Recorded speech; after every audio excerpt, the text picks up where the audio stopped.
Knon 89.3 FM in Dallas and Fort Worth, the voice of the people. Business owners, tell KNON's listeners about your business. You can put your business or event on KNON. KNON currently has space available to run announcements for you. Tell KNON's listeners about your goods, services, nightclub, concert, or event. Help keep the voice of the people on the air while putting your information on the air. KNON's been named the #1 radio station in Dallas by both the Dallas Observer and D Magazine. Put your business with Dallas's #1 station. Call now for more information at 214-828-9500, extension 227, or extension 233. For more information, go to knon.org and click on the Run Spots on KNON page. It's a great way for your business to support community radio while letting more people know about you.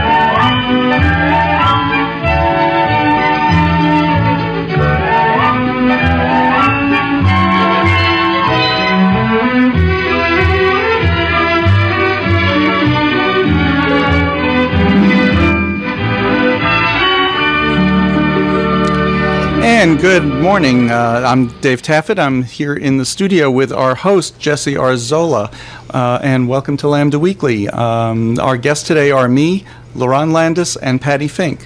Okay, so what's going on? Jesse is going to explain exactly what's going on. He's doing a school project.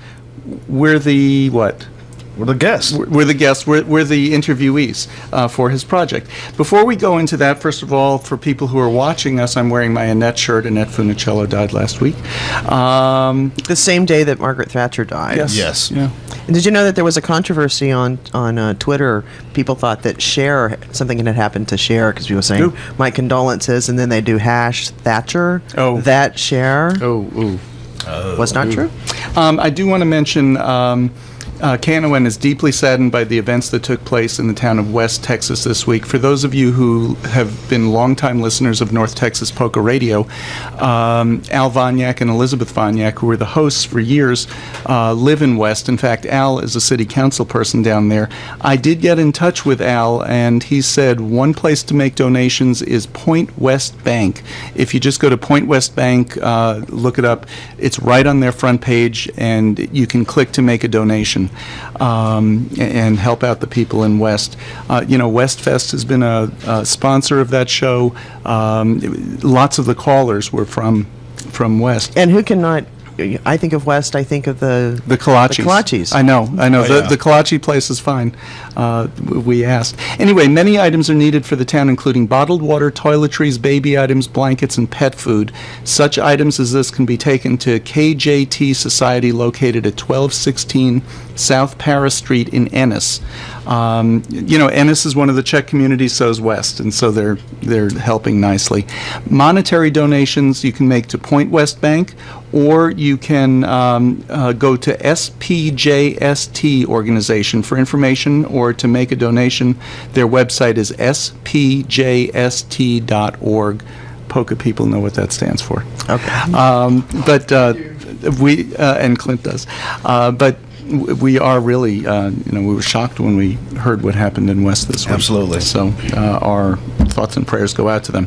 So our guest, or not our guest, our host today is Jesse Arzola. Jesse, you're doing a high school project. I'm doing a oral history project for my AP US history class, and it involves modern gays in Dallas, I guess, in modern society, and I'm covering how their feelings and emotions are geared towards, how can I put this? Just a variety of issues. Yes. A variety of gay issues.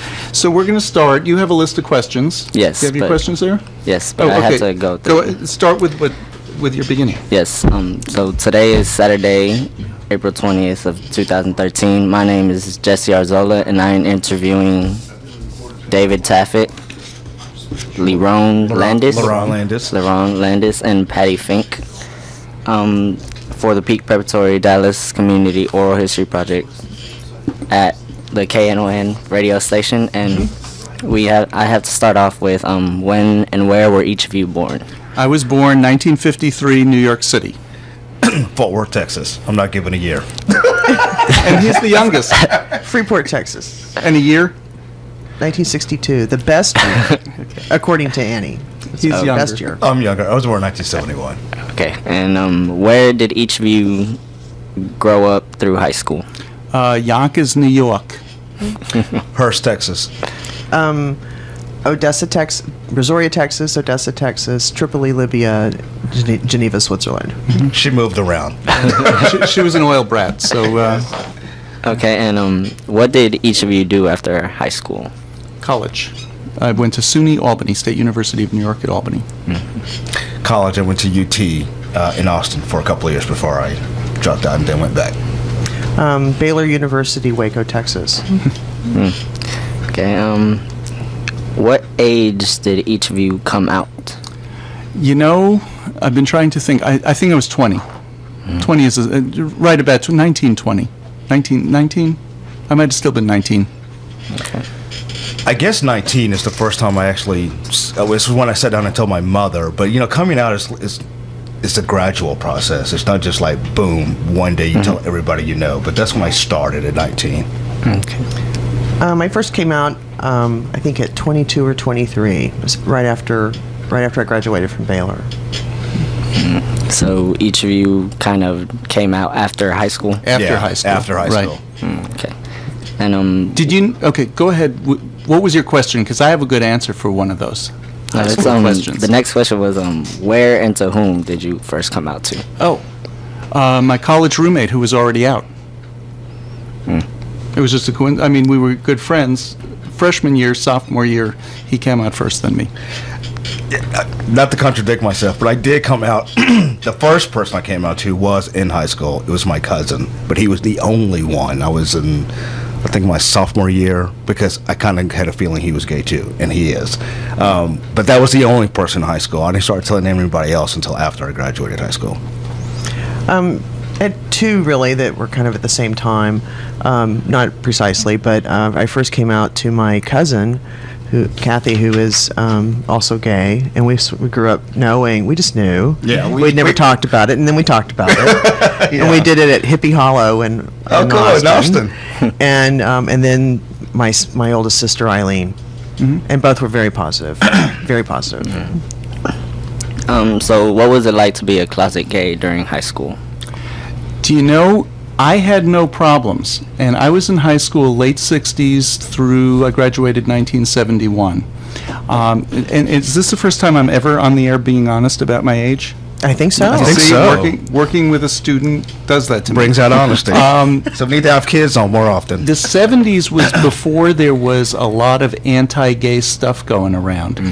And I had like 5 or 6 friends in high school. None of us came out till college, but all of us came out. So I had no problems in high school.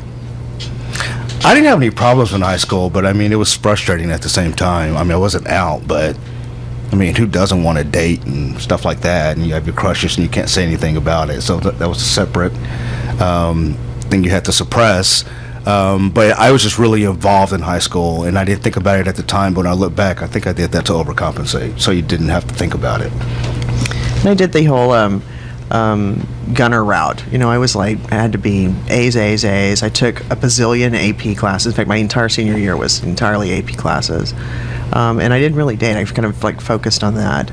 But 20 years later, I went back to my reunion and came out to my high school friends, and they said, "Tell us something we didn't know." Yeah. So they knew. Yeah, I went back to my reunion. It was kind of mixed. Most of them knew. Yeah. Oh, and my last reunion also, I was surprised how many people had come out, and it was just no big deal. Were any of those people surprising to you that came out? Yes. Like once you... Oh, yes. Uh-huh. Oh. Yeah. Wait, you mean like other people that were out? Yeah, other people that were at. Did any of them that came out surprise you? No, but I was just surprised at how many of them did. We knew, but just one of my classmates that I graduated with, we're still good friends to this day. Just in our class alone, there's about 12 other people we have counted that have come out. Wow. Yeah. So, I mean, I don't know what the deal is with our class here, but... It's at least that many in my Yes, class. it was a lot. Yeah. And a class of 53, so. Oh, no, I I had think 500. Yeah, ours was like 500 something. All right, so what was it like to be openly gay in college, and how did that experience differ from high school? Okay, now my experience and Patty's are complete opposites Yes. because I went to a very liberal school, and when I came out, it was, oh, good, one of the RAs is gay. We have somebody to send people to. That was the reaction. It was really no big deal, and this was early 70s. So I had a great reaction. We had a gay alliance on campus then that was already almost 10 years old. It was one of the oldest in the country. Pattie, Baylor. Baylor was another experience. I was raised Southern Baptist in Texas. Went to the largest Southern Baptist university in the world. We call it Jerusalem on the Brazos. It's just a very different environment, very, very homophobic, I would say. Yeah. And in fact, this week, their star athlete, Brittany Griner, number one pick in the women's NBA, came out and said she'd been out the whole time. So I think it was probably very hush-hush for her on campus, because I can't imagine that, she navigated 4 years at Baylor. She wouldn't have been embraced. She wouldn't have been embraced. Right. But she was embraced. She kept it quiet and was a big star. So Yeah. very different experience than David's. My college experience is probably a little bit different than most other gay people, because I was kind of in a bubble. I was a theater major. That's very typical for a gay kid to be. And Theater, really? Yeah. So, even the straight guys are real accepting and huggy, and so it wasn't a big deal in theater.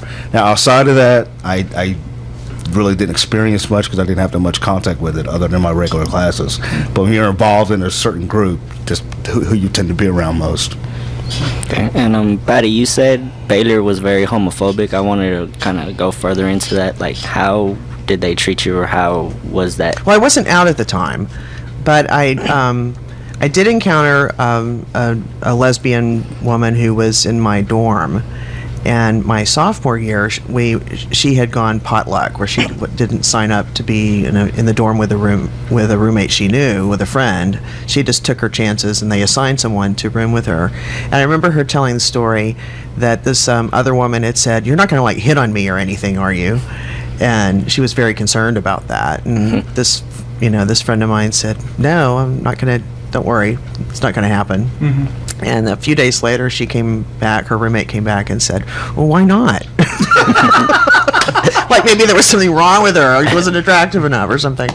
And it was, it was kind of funny, but that was probably the best thing I, knew about there. My favorite Baylor story, though, is they formed a gay alumni association. And alumni associations have all kinds of affinity groups. An English department alumni association, a science alumni association. Well, this was the Gay and Lesbian Alumni Association. Baylor sued the group to stop using Baylor's name.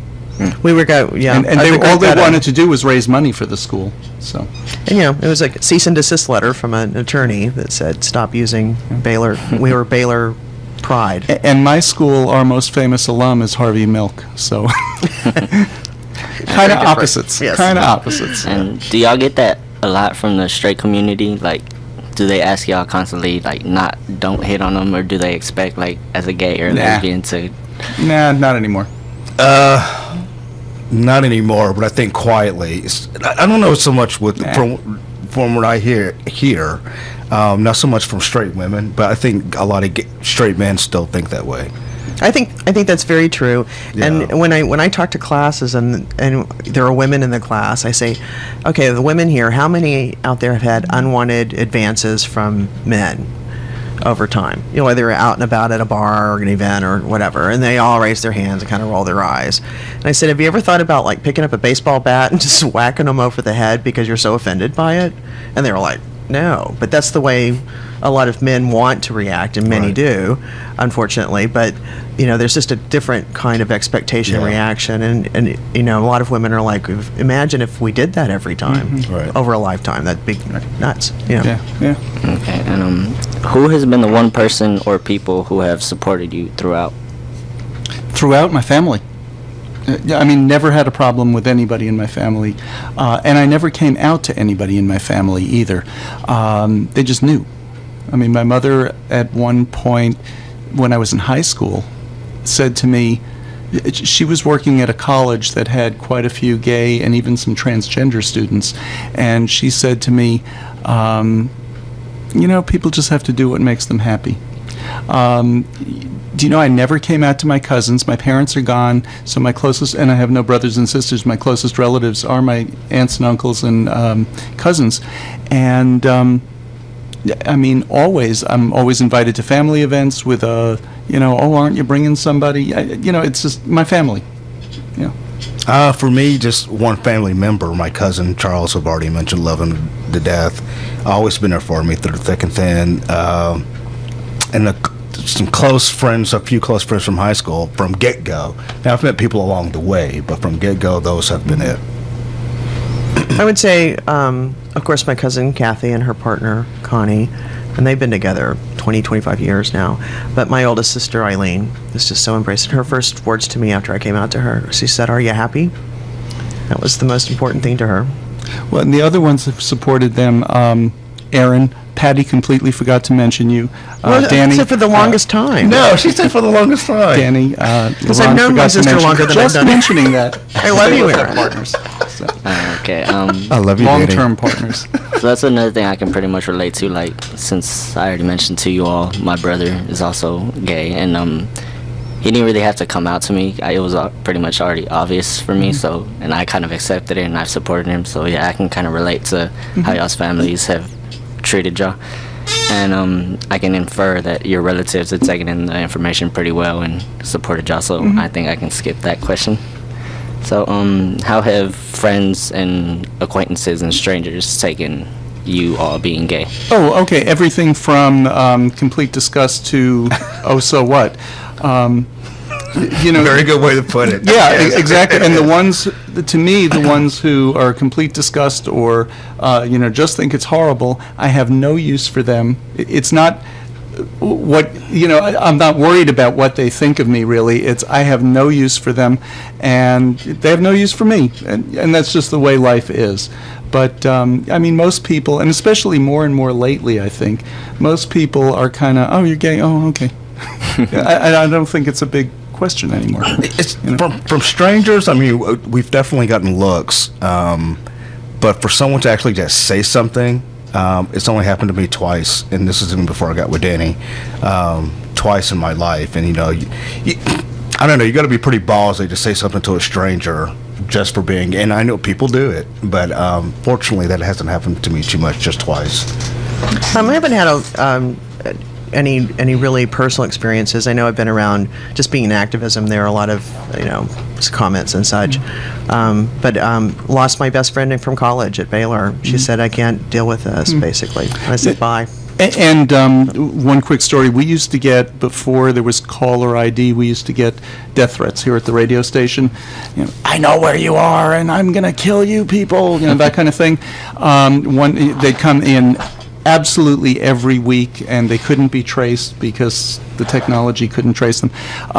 So caller ID finally came in. We didn't have it here at the studio, but a guy, I'm going to hear that. And I said, thank you for calling KNON, and we just got caller ID, so my next call is to the police. Those calls stopped.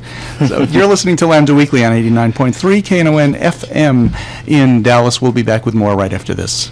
So much pain, we don't know how to be but angry. Statistics say 1.5 million teenagers experience dating abuse every year. Only 33% report it. Let's break the cycle. Love is not abuse. If you or someone you know is experiencing teen dating abuse, get help now. For immediate, confidential assistance, call 866-331-9474 or log on to loveisrespect.org. You can also text LOVEIS to 77054. To learn more about out what abuse is and the resources available to you, visit loveisnotabuse.com. You don't have to be afraid. Call 866-331-9474. Store the number in your phone for future use. 866-331-9474. Know how to get help for yourself or someone you know.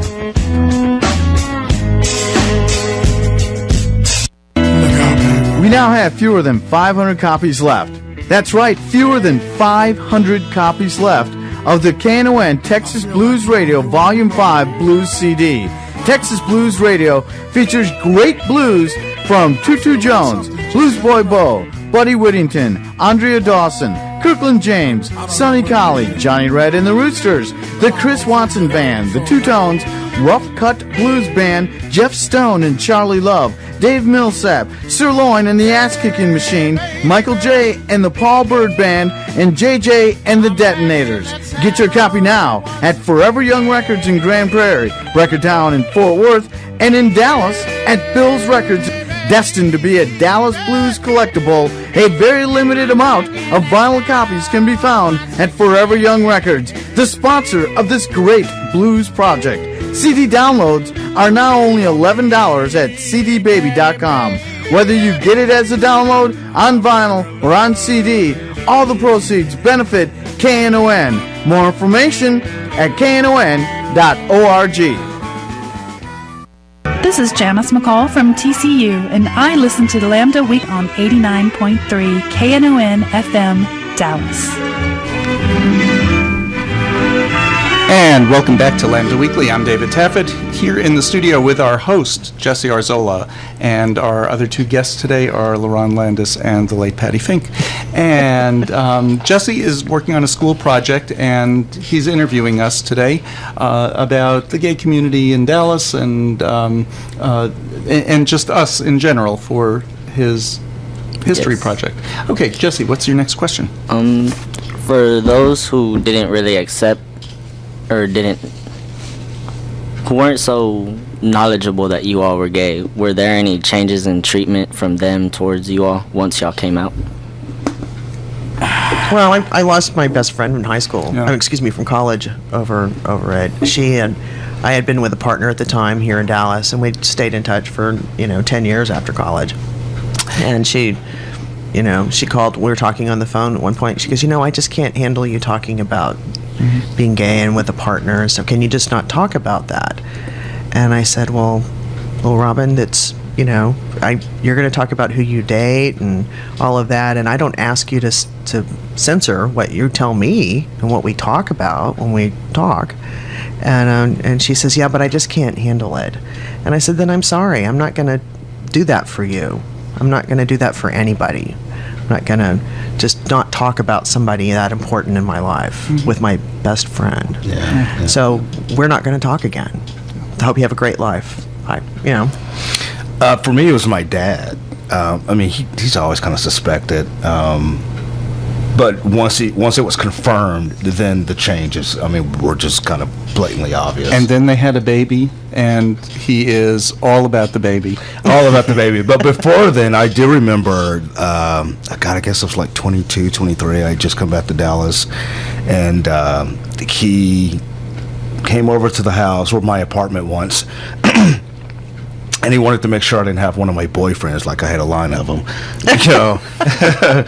One of my boyfriends in the house, and I'm like, no. He goes, because if you have one, if you have somebody up there, then I can't come in. And I just remember telling him, then, well, you won't be ever coming in because I'm not going to tell him to leave. Okay. And have any of you received any discrimination from any people? Okay, I have a good discrimination story. This was back in the 90s. I've had several businesses, as well as, doing this all along and writing for the paper, and I'm full-time at the paper now, but I had several businesses. I had a business on Cedar Springs, a retail business, the gay area in Dallas, and that partnership broke up, and I was going to open a new store. First, I went to the West End, and I was told point blank by the leasing company, we don't want those kind of people down here. That was the West End Marketplace, and when that place went bankrupt, I cheered. Because those kind of people might have saved it. That's the kind of discrimination. And you know something? it doesn't sound that devastating. Okay, go find a different place. It paralyzes you. I remember for about a week, I just couldn't do anything. I mean, we had made all kinds of plans, and this place was set to go, and all we had to do was sign the lease, and then it was, we don't want those kind of people here. We're not giving you a lease.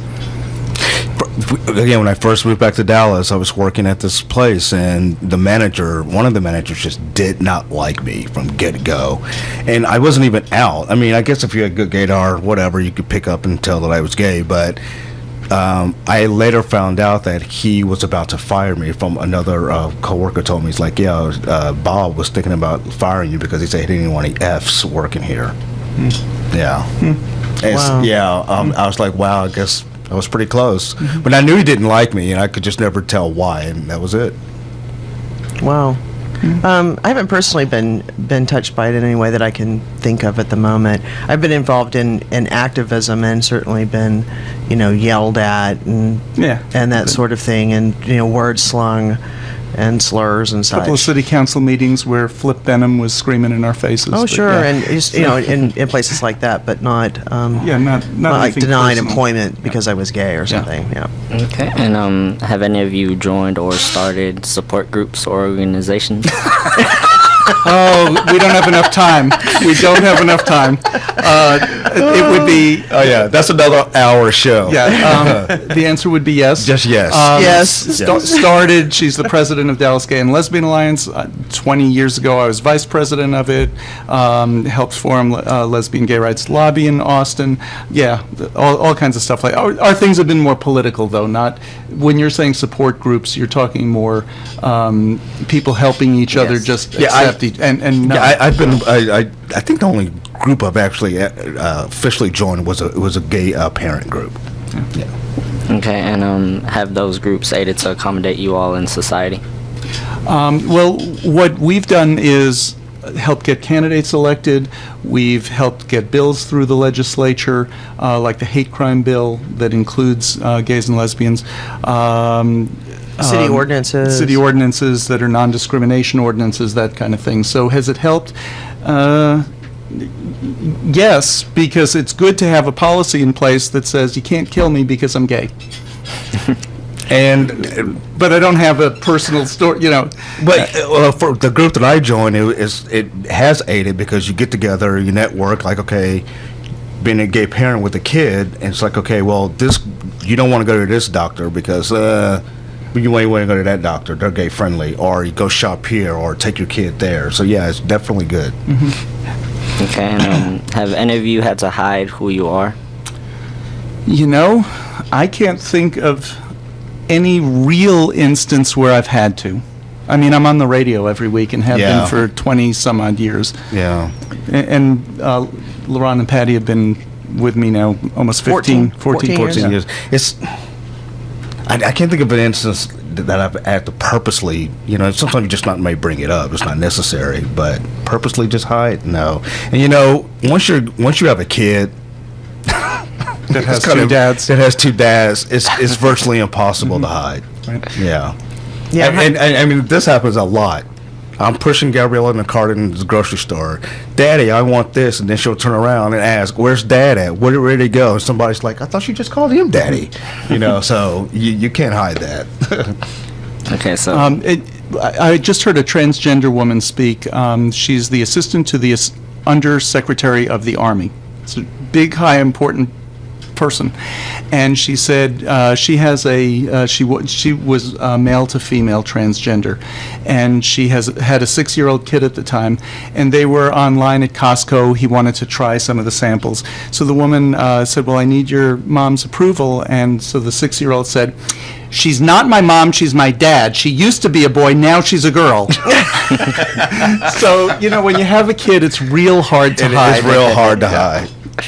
Okay, so I'm taking that each of you is open to expressing exactly who you are. Oh, yeah. Absolutely. Yeah. Like in every way. And we're saying that to us, that's so normal. And a lot of gay people are not as open and don't feel as comfortable and do feel threatened at their jobs. 3 of us are lucky. That none of us would be threatened at our jobs at all. We're doing this show. I write for a gay newspaper. So we don't have to hide. I have a family that's supportive, and lots of people are not in that position.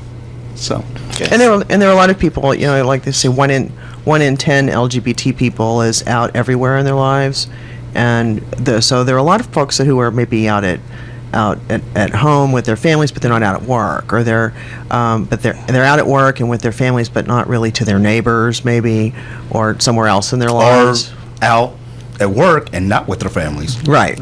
Believe it or not, I do know a couple of those situations. You know, so, but I think in this case of being on the radio on the oldest, longest running lesbian, gay, bisexual, transgender show anywhere on the radio, you know, anywhere in the country is kind of like hard to hide. And now that we live in this world where you can Google somebody, it's hard to Google my name, your name, or your name, and not something come up that's gay related. There are a couple of other David Taffets. They must hate me.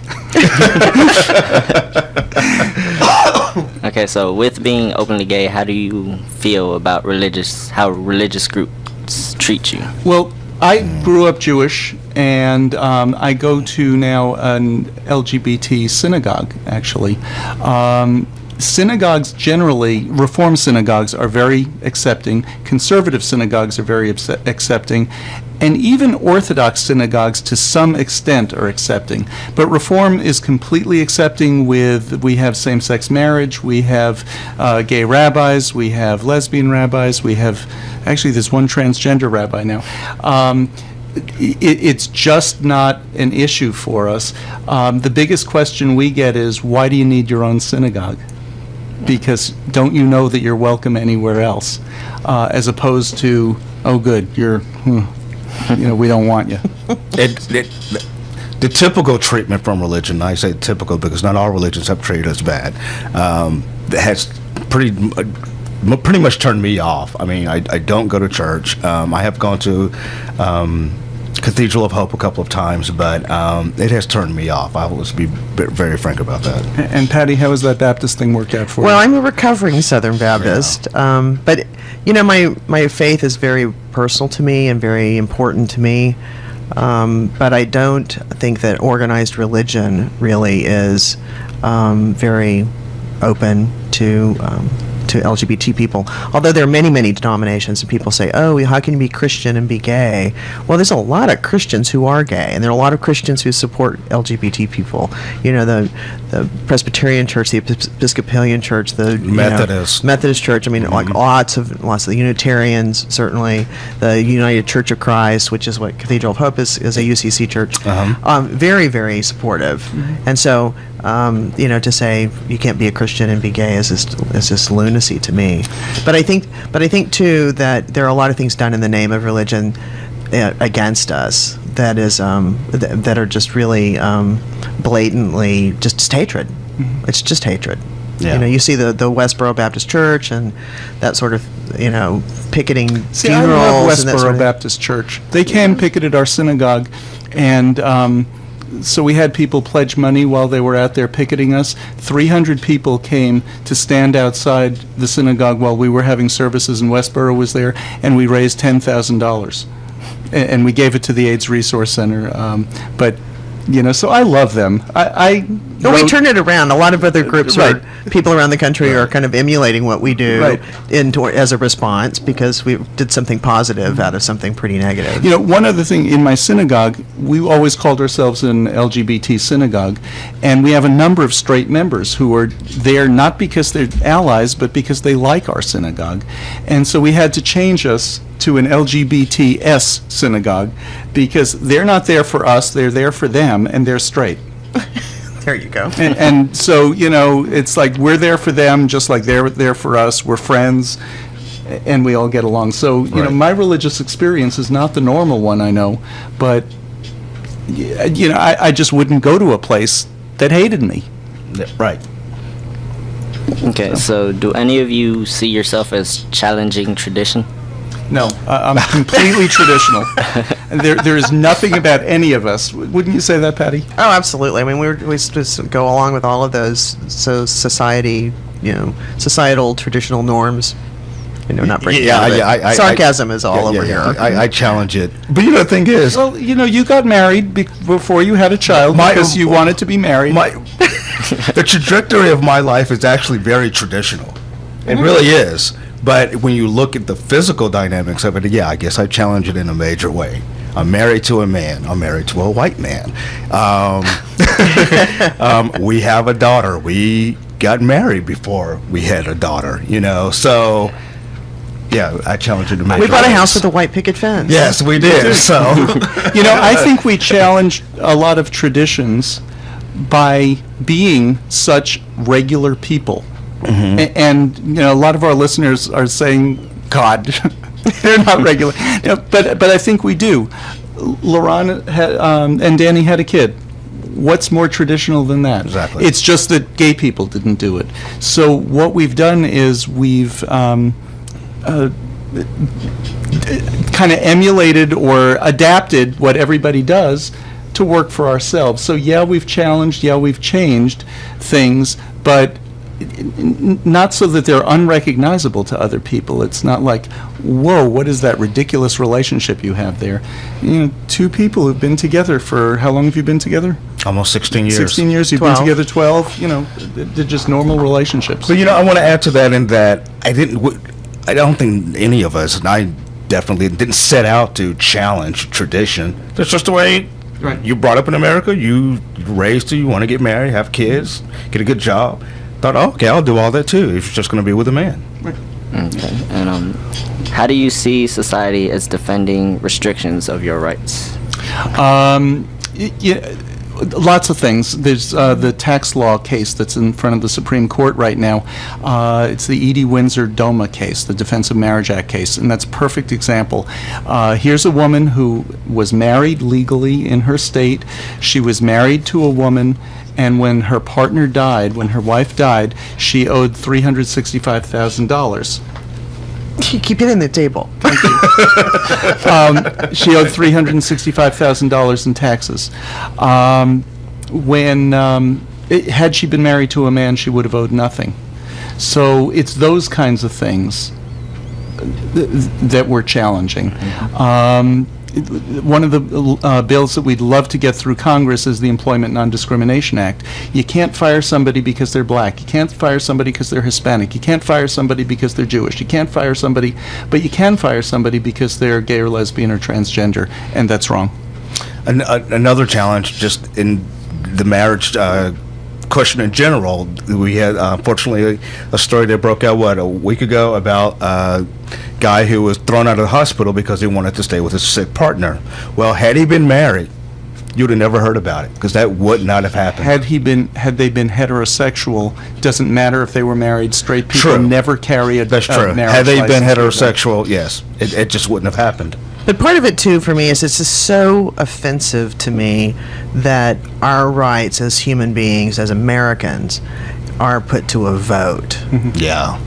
As if we can turn around and then decide, well, we don't want you to be able to drive a car. And a whole group could do that and decide you can't drive or whatever. It's nuts because we're equal human beings before any laws exist. That part drives me nuts. We need to take a break. Our host today is Jesse Arzola. He's working on a high school class project, and we're the topic. I'm Dave Taffet here in the studio with Lerone Landis and Patti Fink, and we'll be back with more Lambda Weekly right after this. Ladies and gentlemen, AM Law Group presents a blues legend in a historic venue. This is Greg Smith here to tell you about Bobby Rush at the Sons of Herman Hall on Saturday, April the 27th. That's right, I'll be hosting a legend live and up close in this intimate venue. Get your tickets now and don't miss out and see a complete Bobby Rush show. Joining Bobby Rush will be Little Jimmy and his Feedback Band. Fort Worth party people will have a free Bobby Rush party bus leaving from the Silver Eagle bus station. More information is at knon.org. And if the Grammy-nominated Bobby Rush wasn't enough, we'll have a free dinner from Daddy Jack's Fort Worth and South Lake locations. Get your tickets now at knon.org. Bills Records, Forever Young Records, and Comp Cleaners in Fort Worth. This is a KNON Blues benefit. Bobby Rush and Little Jimmy and his Feedback Band. April the 27th at the Sons of Herman Hall, 3414 Am Street in Dallas. Presented by AM Law Group and sponsored in part by Top Dollar Tax Service, Silver Eagle Bus Charter, and Daddy Jacks. Project 143 gives orphans the opportunity to leave their orphanage for the summer and visit an American host family. Photos and bios are now available online. For more information or to be an orphan's family this summer, Project 143 at 720-263-7143 or project143.com. Because 143 million orphans worldwide need help. Consider hosting an orphan this summer with Project 143. This is William, your videographer for the KNON talk shows. You can watch Lambda Weekly by going to the KNON.org website. Click on schedules to the left side of your screen, choose Lambda Weekly's page. Scroll to the bottom of that page, then choose your favorite show to watch or download.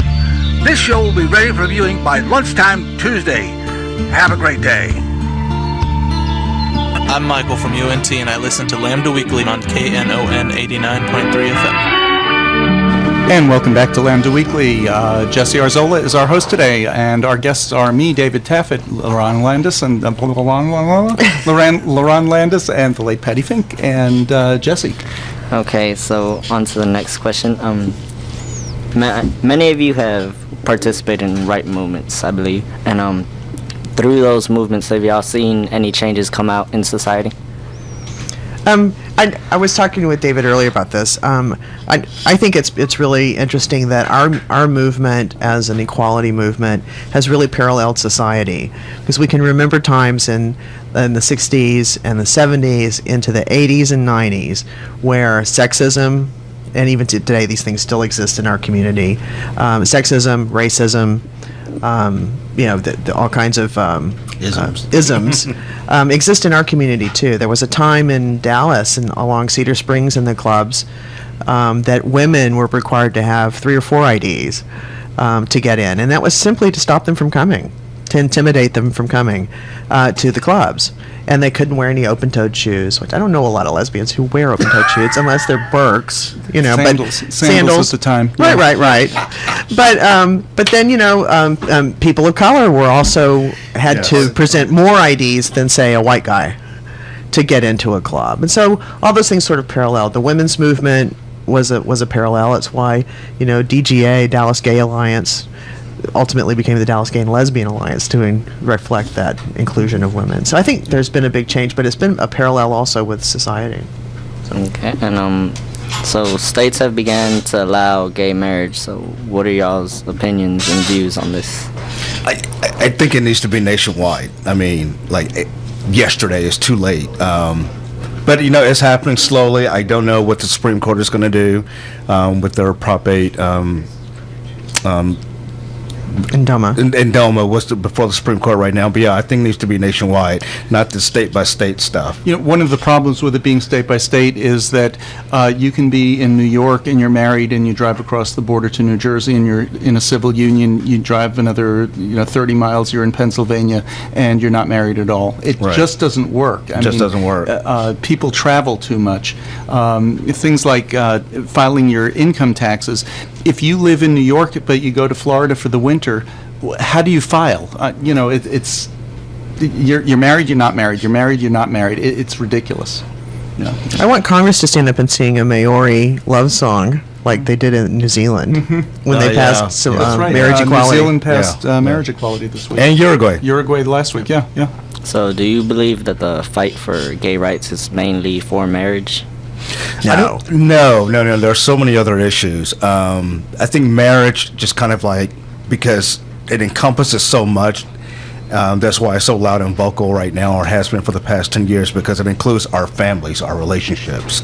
But no, there's employment discrimination. That's a big one. There's immigration.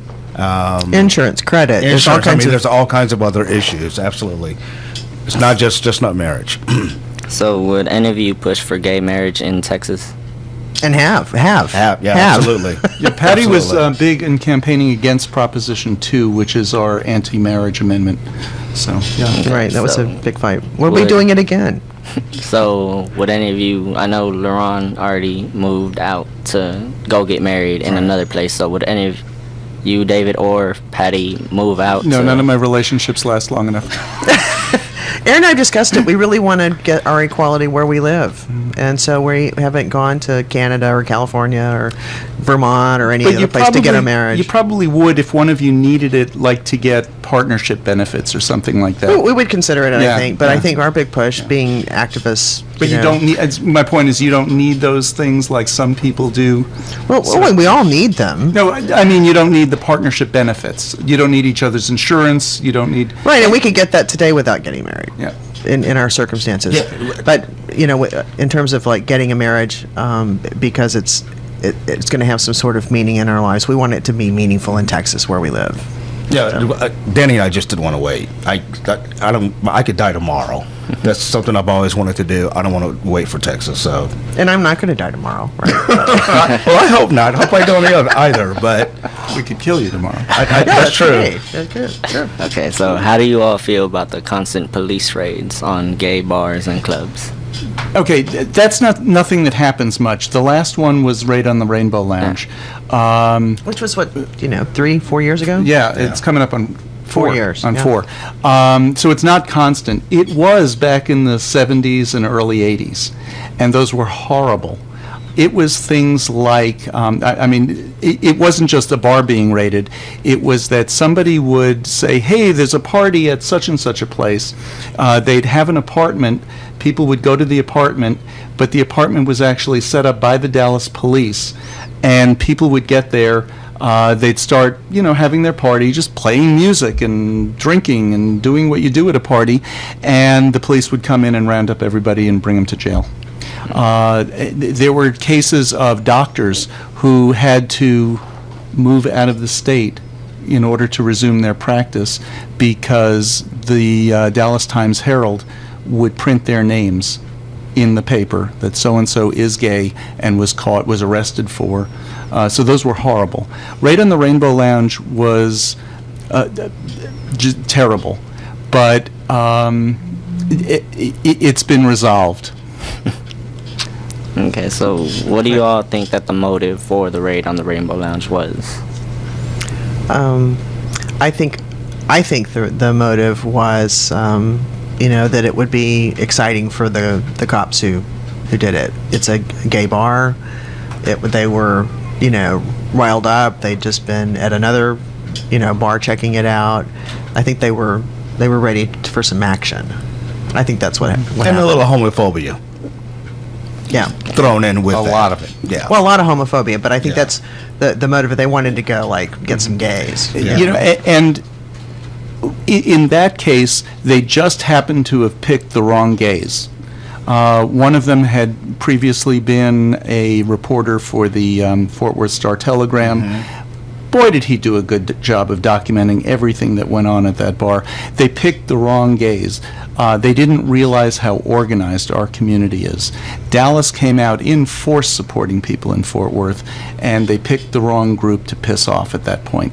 So that's why that one, well, the other reason that one made national notoriety was because it was on the 40th anniversary of Stonewall, which was just dumb for them to do. With bringing that up, what role does the Stonewall Rebellion play in your life, and how has it affected it?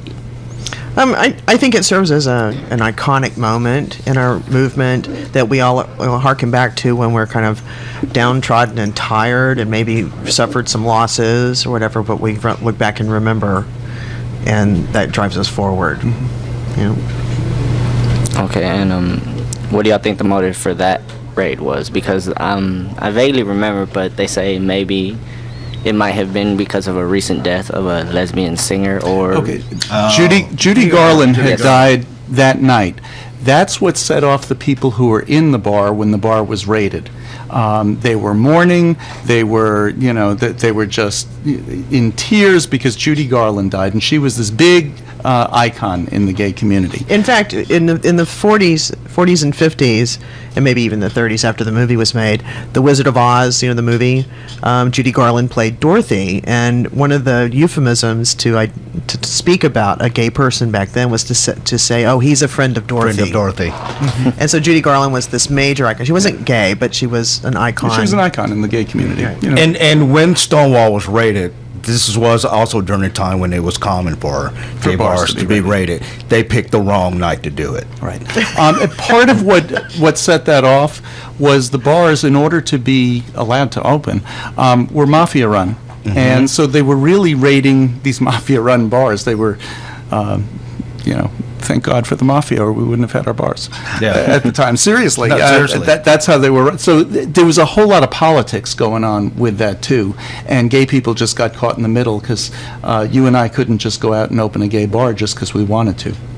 Okay, and Pride has somewhat stemmed from this event, so how have each of you participated or been involved in Pride?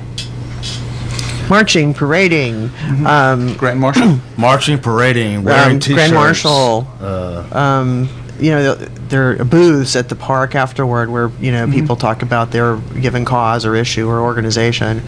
Lots of things. We started in the last few years. This is our third year now to do events throughout the month of June at Dallas City Hall, where the city of Dallas participates in supporting Pride. Last year they hung a Pride flag in City Hall. They did in the lobby, a giant Pride flag at Dallas City Hall. So there are lots of ways that we commemorate and remember and find our space and share it with others. My synagogue holds a Pride Shabbat service once a year now, and we've been doing that for maybe 20 years. All kinds of ways. The president issues a proclamation declaring June a Pride Month in the United States, and those things. And why is that important? Because for people who aren't out, and for people who are thinking about coming out, it says to them, it's okay to be who you are. And it's important until we're fully equal. I think Pride celebrations are very important. Oh, and then once we are, I think we'll continue to have them because they're fun. And it's okay to have fun in your community. And another way to show pride on a smaller and kind of larger scale is just when you're out in public, not in any events. You see somebody driving by and they got a HRC sticker on their car. I got my rainbow shirt on. Rainbow shirt on, like Pattie loves to wear. That's always cool to see. It puts a smile on my face every time I sit out in public. You don't necessarily say anything to that person, but you know that they're at least either GLBT themselves or at least an ally. Okay, so marches like these have brought out many changes, and one of them was the repeal of the Don't Ask, Don't Tell policy of the military. How do y'all feel about now gays being allowed to be open in the military services? I support it. How much did the government waste training people and then throwing them out? About $1 million per person. And it was how many people? How many? Like how many years? Thousands of people. How many years was Don't Ask, Don't Tell? And 1993, 17 years. 10, 12, 11. Yeah, long 17, 18 years. 17 years. That's a lot of money. Yeah, it costs about $1 million to train and it was somebody. about 80,000 people who were discharged. In the middle of the Iraq War, most of the translators in one class were gay, and rather than keeping translators that they needed, they were so spiteful they threw them out. It was bad for the country. It was stupid. And everybody in the military now says, what did we do that for? The new Undersecretary of the Air Force was appointed this week as gay. Really? Yep. He's a well-qualified person. That's why he was appointed, not because he's gay. It's good for the country.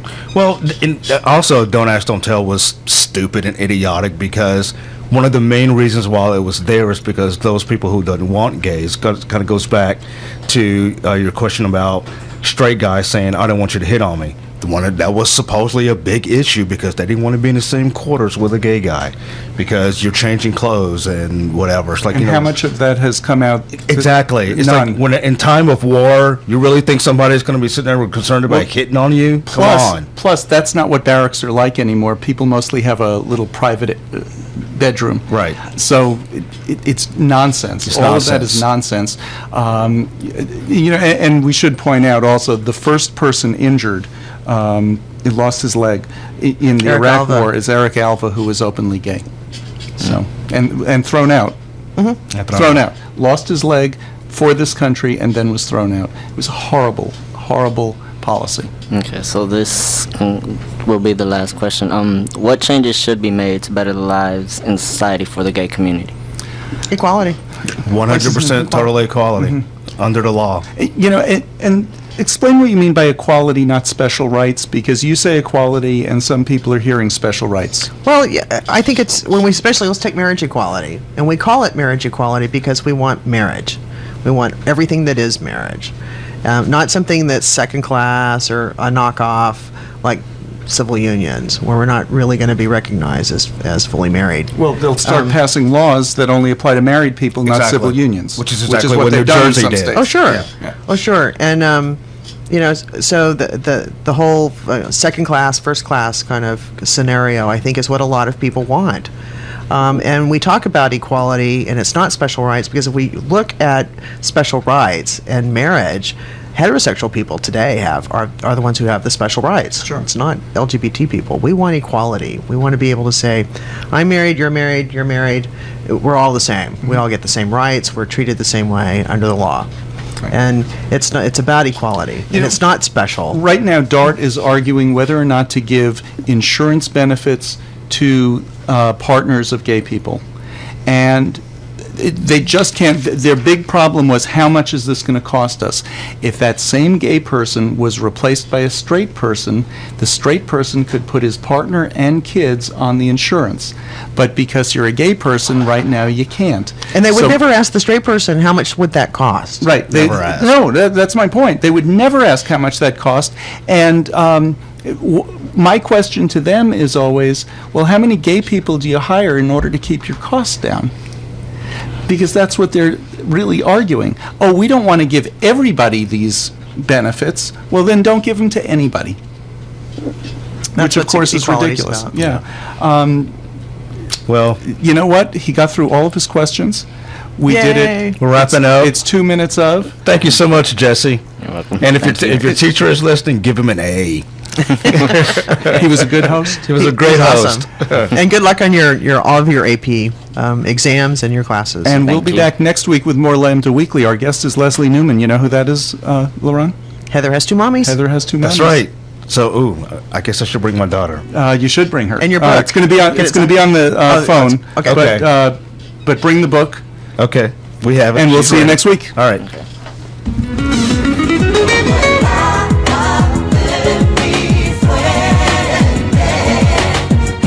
KNON 89.3 FM in Dallas and Fort Worth, the voice of the people. Business owners, tell KNON's listeners about your business. You can put your business or event on KNON. KNON currently has space available to run announcements for you. Tell KNON's listeners about your goods, services, nightclub, concert, or event. Help keep the voice of the people on the air while putting your information on the air.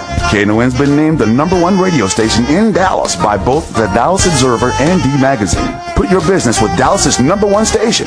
Call now for more information at 214-828-9500, extension 227, or extension 233. For more information, go to knon.org and click on the Run Spots on KNON page. It's a great way for your business to support community radio while letting more people know about you.